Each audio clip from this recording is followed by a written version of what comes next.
नमस्कार मित्रांनो, welcome to MPSC point. मित्रांनो, जसं की तुम्हा सर्वांना माहीत असेल, आपण इकॉनॉमिक्सची एक सिरीज सुरू केलेली आहे, ज्यामध्ये आपण रंजन कोळंबे इकॉनॉमिक्स भारतीय अर्थव्यवस्था जी बुक आहे त्यातील चॅप्टर 1 बाय 1 कव्हर करत आहोत.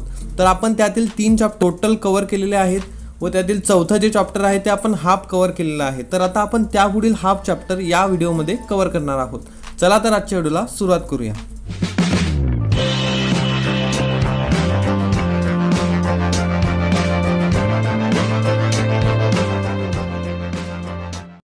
मित्रांनो, राज्यसेवा असू द्या किंवा कंबाईन असू द्या, त्यामध्ये तुम्हाला मानव विकास अहवाल किंवा इतर जे अहवाल असतील त्याविषयी प्रश्न विचारलेलाच असतो. आणि आता आपण मानव विकास अहवाल नेमकं कोण सादर करतो, तर बघा, युनायटेड नेशन डेव्हलपमेंट प्रोग्राम म्हणजेच UNDP. तर UNDP काय आहे? एक डेव्हलपमेंट प्रोग्राम आहे की जो टोटल देशांच्या विकासाची तुलना करत असतो. म्हणजे एका देशाचा विकास दुसऱ्या देशापेक्षा कितीने जास्त आहे किंवा व्हेरियस जे निर्देशांक असतात ते तो दाखवत असतो. तर UNDP मार्फत दरवर्षी साधारणतः डिसेंबरमध्ये हे मानव विकास अहवाल जे आहेत ते पब्लिश होत असतात. तर यात प्रमुख 5 निर्देशांकाची गणना केली जाते. तर आता 5 निर्देशांक कोणते, तर बघा, मानव विकास निर्देशांक, जेंडर असमानता निर्देशांक, असमानता समायोजित मानव विकास निर्देशांक, बहुआयामी दारिद्र्य निर्देशांक आणि जेंडर विकास निर्देशांक. तर अशा प्रकारचे 5 प्रमुख निर्देशांकांची गणना UNDP मार्फत केली जाते आणि ती दरवर्षी साधारणतः डिसेंबरमध्ये करण्यात येते. तर हे तुम्ही लक्षात ठेवायचं आहे. आता आपण 1 बाय 1 हे 5ही जे निर्देशांक आहेत ते बघणार आहोत. तर त्यातील पहिला निर्देशांक आहे मानव विकास निर्देशांक, म्हणजेच ह्युमन डेव्हलपमेंट इंडेक्स, HDI याला आपण शॉर्टमध्ये म्हणतो. तर बघा, 1990 मध्ये प्रथम HDI जो आहे तो जाहीर झाला होता आणि त्यामागील जी प्रेरणा होती ती कोणाकडून घेण्यात आली होती, तर पाकिस्तानी जे इकॉनॉमिस्ट आहेत, म्हणजेच त्यामध्ये कोण कोण आहे बघा, मेहबूब उल हक आणि अमर्त्य सेन, हे 2 नावं तुम्ही लक्षात ठेवायचं आहे. तसेच पहिला HDI कधी जाहीर करण्यात आला होता ते देखील लक्षात ठेवायचं आहे, 1990. आणि जे 2 पाकिस्तानी इकॉनॉमिस्ट आहेत ते तुम्ही लक्षात ठेवायचे आहे. त्यानंतर 2010 पासून यातील जे घटक होते त्यामध्ये बदल करण्यात आले व त्यानुसार 3 डायमेन्शन प्लस 4 निर्देशके म्हणजे 4 इंडिकेटर्स ठेवण्यात आले. तर आता हे 1 बाय 1 आपण बघूयात. तर आता दीर्घ व आरोग्यमान जीवन, म्हणजेच व्यक्तीचं जीवन जर दीर्घ असेल, आरोग्यवान असेल, तर त्याचा ह्युमन डेव्हलपमेंट इंडेक्स नक्कीच जास्त असणार. कारण लॉंग अँड हेल्दी लाईफ जर असेल तर तुमचा विकास जो आहे तो झालेला आहे असं आपण म्हणू शकतो. त्यानंतर ज्ञान म्हणजेच नॉलेज, व्यक्तीला नॉलेज असायला हवं, त्यानुसार त्याचा विकास हा आपण कॅल्क्युलेट करू शकतो. तर यामध्ये 2 इंडिकेटर्स आहेत. एक म्हणजे 25 वर्षापेक्षा अधिक वयाच्या प्रौढांची सरासरी शालेय वर्षे आणि दुसरा म्हणजे 18 वर्षापेक्षा कमी वयाच्या मुलांची अपेक्षित शालेय वर्षे. तर आता शिक्षणाचा निर्देशांक कसा काढला जातो, तर या दोघं ज्या व्हॅल्यू आहेत त्यांचा गणितीमध्ये घेऊन काढला जात असतो.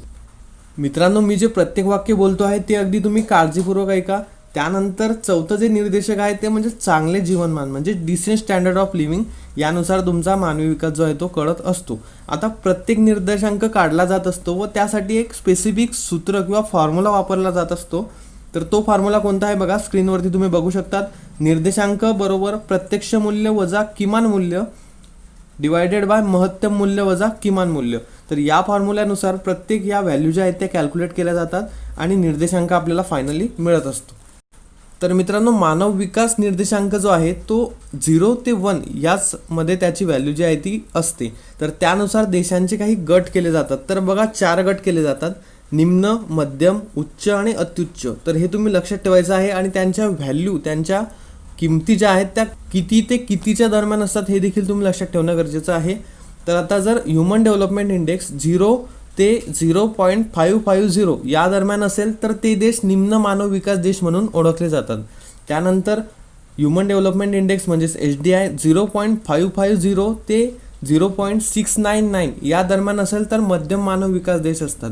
आणि जर HDI 0.700 ते 799 असेल तर उच्च मानव विकास देश यामध्ये ते मोडतात. आणि जर HDI 0.800 पेक्षा जास्त असेल तर ते अत्युच्च मानव विकास देश म्हणून गणल्या जातात. आता आपण मानव विकास अहवाल 2018 याचा जो काही अभ्यास आपल्याला चॅप्टरमध्ये दिलेला आहे तो थोडक्यात बघूयात. तर आता 189 कंट्रीजपैकी म्हणजे 189 देशांपैकी किती देश अत्युच्च आहेत, किती उच्च आहेत, किती मध्यम आहेत व निम्न आहेत ते आपण बघूयात. तर आता 59 जे आहेत ते अत्युच्च मानवी विकास गटामध्ये मोडतात. म्हणजे त्यांचा जो HDI आहे तो 0.800पेक्षा जास्त असणार आहे. आणि 53 जे देश आहेत ते उच्च मानव विकासमध्ये मोडतात. म्हणजेच त्यांचा HDI किती ते कितीच्या दरम्यान असेल तर बघा 0.700 टू 0.799, म्हणजे या दरम्यान त्यांचा HDI असणार आहे. आणि 39 मध्यम तसेच 38 निम्न मानव विकास देश आहेत. तर आता यातले आपल्याला हायेस्ट 5 आणि लोवेस्ट 5 माहीत असणे गरजेचं आहे. तसेच स्क्रीनवरती मी तुम्हाला टोटलचे देश आहेत त्यांचं देखील स्क्रॉलिंग एक विंडो दाखवत आहे. तर बघा टॉप 5 कोणते आहे? नॉर्वे, त्यानंतर स्वित्झर्लंड, त्यानंतर ऑस्ट्रेलिया, त्यानंतर आयर्लंड, त्यानंतर जर्मनी. आणि लोवेस्ट 5 म्हणजे सर्वात शेवटचे 5 कोणते आहे ते तुम्ही लक्षात ठेवायला पाहिजे. तर 189 नंबरला आहे नायजर, त्यानंतर सेंट्रल आफ्रिकन रिपब्लिक, त्यानंतर साऊथ सुदान, त्यानंतर चूड, त्यानंतर बुरुंडी. हे जे देश आहेत ते लोवेस्ट आहेत. म्हणजे त्यांचा विकास जो आहे तो खूप कमी झालेला आहे according to United Nation Development Programme. Logo तुम्ही स्क्रीनवरती बघू शकत आहात. मित्रांनो, तसेच या व्हिडिओची जर तुम्हाला PDF हवी असेल ती फक्त सबस्क्रायबरसाठी आहे. ती तुम्ही डिस्क्रिप्शनमधून डाउनलोड करू शकता. प्रथमतः चॅनलला सबस्क्राईब करा, त्यानंतर ती PDF डाउनलोड करा. त्यानंतर बघा आता भारताचा यामध्ये क्रमांक कितवा आहे मानव विकासामध्ये? तर 130 नंबर. आणि भारताचा HDI किती आहे? तर 0.640. तर यानुसार तुम्ही बघू शकतात की भारत कोणत्या कॅटेगरीमध्ये मोडतो. आता भारताच्या जवळपास जे देश आहेत त्याचे आपल्याला HDI माहीत असणं गरजेचं आहे. कारण परीक्षेमध्ये तुम्हाला काहीही विचारू शकतात, कोणत्याही देशाचा ह्युमन डेव्हलपमेंट इंडेक्स तुम्हाला विचारला जाऊ शकतो. त्यामुळे तुम्हाला माहीत असायला हवेत. आपण 1 बाय 1 बघूयात. तर भूटान 134, बांगलादेश 136 नंबरला आहे, म्यानमार 148, नेपाळ 149, पाकिस्तान 150. तर हे जे आहेत ते मध्यम विकास निर्देशांक किंवा मध्यम विकास गटामध्ये मोडणारे देश आहेत. आणि श्रीलंका 76, चायना 86 आणि मालदीव्स 101 हे उच्च विकास देश आहेत. त्यानंतर आता दुसरा जो UNDP द्वारा अहवाल जारी केला जातो तो म्हणजे जेंडर समायोजन मानव विकास निर्देशांक, म्हणजेच inequality adjusted human development index. यालाच आपण ISDI असे शॉर्टमध्ये म्हणतो. तर मित्रांनो, 2010च्या अहवालात हा निर्देशांक लागू करण्यात आला. आणि HDI काढताना ॲव्हरेज व्हॅल्यू काढतात. आपल्याला माहीत आहे जर आपल्याला ह्युमन डेव्हलपमेंट इंडेक्स काढायचा असेल तर आपल्याला ॲव्हरेज व्हॅल्यू काढाव्या लागतात. परंतु लोकसंख्येत असमानता असते, म्हणजे कुठे लोकसंख्या जास्त असते, कोणत्या देशामध्ये कमी असते, विरळ असते. तर याचा फरक जो आहे तो आपल्या ह्युमन डेव्हलपमेंट इंडेक्सवरती पडत असतो.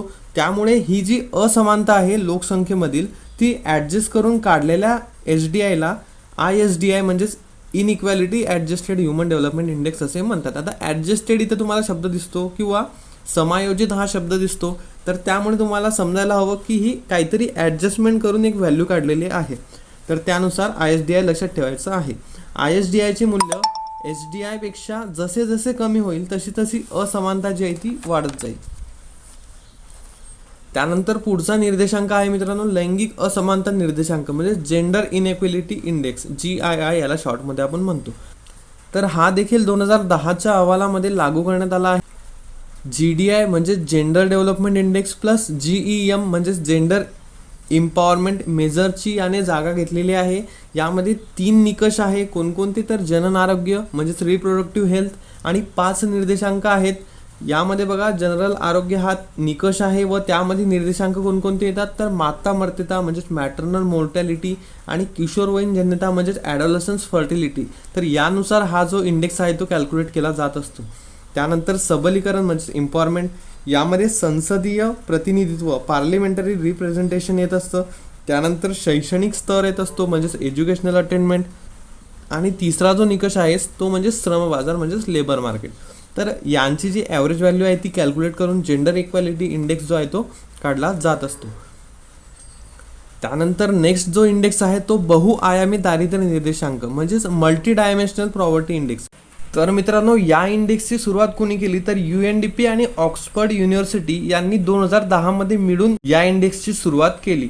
आता या इंडेक्सने ह्युमन पॉवर्टी इंडेक्स म्हणजेच HPI जो आहे त्याची जागा रिप्लेस केली. आणि याचे 3 आयाम आहेत आणि 10 निर्देशांक आहेत. आयाम कोणते? तर बघा आरोग्य, शिक्षण आणि जीवनमान दर्जा, health, education and living standard.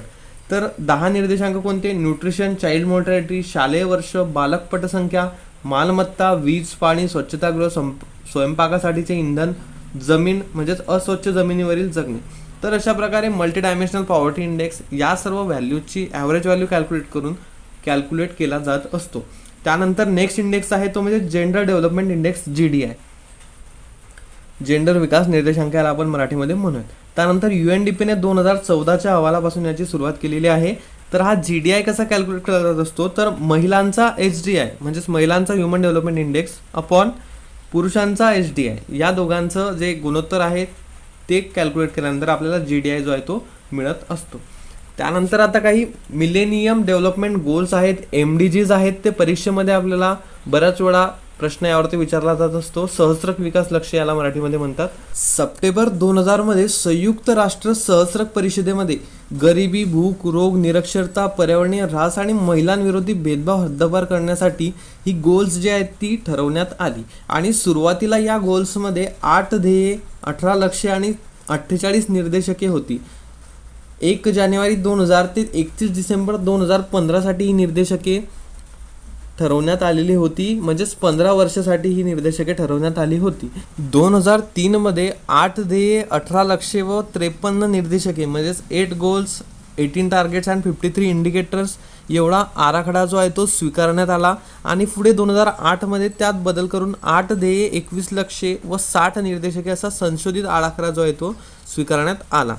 आणि प्रत्येक देशाने प्रादेशिक स्तरावर ही लक्ष्य निश्चित केली. तर ही 8 जी ध्येय आहेत ते कोणते आहेत तर बघा, eradicate extreme poverty and hunger म्हणजे अतिदारिद्र्य व भुकेचे निर्मूलन करणे, achieve universal primary education, promote gender equality and empowerment of woman, reduce child mortality, improve maternal health, combat HIV और AIDS, malaria and other diseases, ensure environmental sustainability आणि last जे goal आहे ते म्हणजे develop a global partnership for development. तर अशा प्रकारचे 8 गोल जे आहेत ते यामध्ये ठरवण्यात आले होते. आता या MDGs मध्ये भारताची प्रगती काय आहे हे आपल्याला माहीत असणं गरजेचं आहे. इंडियाज अचिव्हमेंट म्हणजेच यामध्ये काय आहे तर MDG आराखडा जो आहे तो 2003च्या आराखड्यावर बेस आहे भारताचा.